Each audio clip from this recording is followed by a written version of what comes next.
Ben Scott, Day Trader.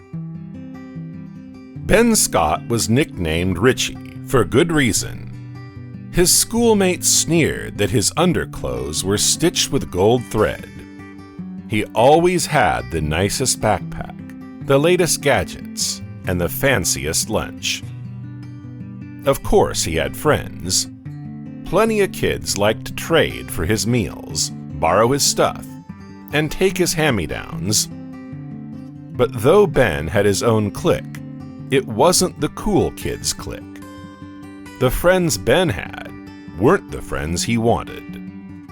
Every day at recess, when he looked over from the gaggling group clustering around him to Jeff Stenton and his buddies hanging out at the back of the room, he decided that today would be the day he made friends with Jeff. And every day on the way out, when he caught Jeff's cold eye, his heart failed him, and he walked away with only a muttered, "Hey." At home, Ben's social troubles interested no one, so he never talked about them. His mother was busy chasing her career, and he'd never known his dad. It was his grandfather who made sure he got 3 meals a day, who asked him the obligatory, "What did you learn today, son?" and who gave him all he had, from his fancy backpack to his brand new car to his generous monthly allowance. But Grandpa seemed to think that with all that, Ben couldn't have anything left to wish for, and Ben never could tell him that his schoolmates called him Richie and made fun of his backpack. It was the day after he turned 16 that Ben finally got courage to talk to Jeff. His mother had noticed him the day before, long enough to say, "Boy, you're getting tall, Ben. Sweet 16. I remember back when I was 16. Ben couldn't imagine his stylish professional mother ever being 16, but he felt tall and strong and valiant all day, and right through to the next morning at school. And that feeling carried him up to Jeff, lounging at the bleachers after PE, without a pause.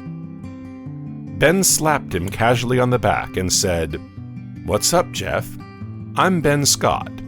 I've seen you in class forever. Nice to finally meet you." Jeff stared at Ben in steely surprise. Ben felt his blood racing but refused to back down. Jeff would talk to him if he had to stand here all day. "I know who you are, Richie," Jeff finally sneered. "Do you want to be friends?" Ben asked stupidly. Jeff laughed. "Hey, Sam, want to hear something funny?" he shouted. "The rich kid wants friends." "What's wrong with you?" Ben fumed. "What's wrong with being rich?" You're a show-off. It's not you that's rich, or your parents. Your dad's probably a bum. You live off your grandpa. He's the rich one. You're worthless. You'll never amount to anything." Jeff gave Ben a shove, and he tripped, landing awkwardly on the next tier of seats. Jeff grabbed a hold of the backpack Ben had slung over one shoulder and threw it down to the field, where it landed right in a puddle. "I hope there was something expensive in there," he grinned. Ben jumped up to punch him, but Jeff was too fast.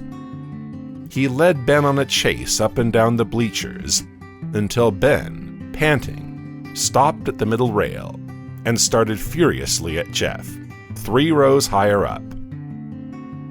"Let me alone," Jeff said. "Go back to the losers who like you because you give them stuff. Show off."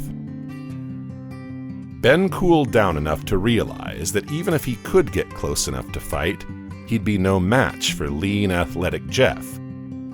Like a whipped dog with his tail between his legs, he climbed down, picked up his muddy backpack, and went to his next class. But Ben didn't learn any algebra that day. Every detail of his argument with Jeff played over and over in his head. Sometimes he thought of clever retorts, or realized that this or that moment would have been the right time to punch him. But mostly, he came back over and over to Jeff's taunt. "You're worthless. You'll never amount to anything. You're not rich." "Oh, I'm not rich, am I?" Ben yelled that night at his reflection in the mirror. "But I'll get rich. I'll be rich enough one day to buy this whole town. I'll be so rich I'll own the bank Jeff keeps his money in. I'll be so rich I'll loan him money. Take that, beggar." Ben finished, throwing punches at the mirror. Then he went to bed. Getting rich had seemed like an easy thing while he was talking to himself in front of the mirror. But when the morning came and Ben started to think about it, he wasn't sure where to begin.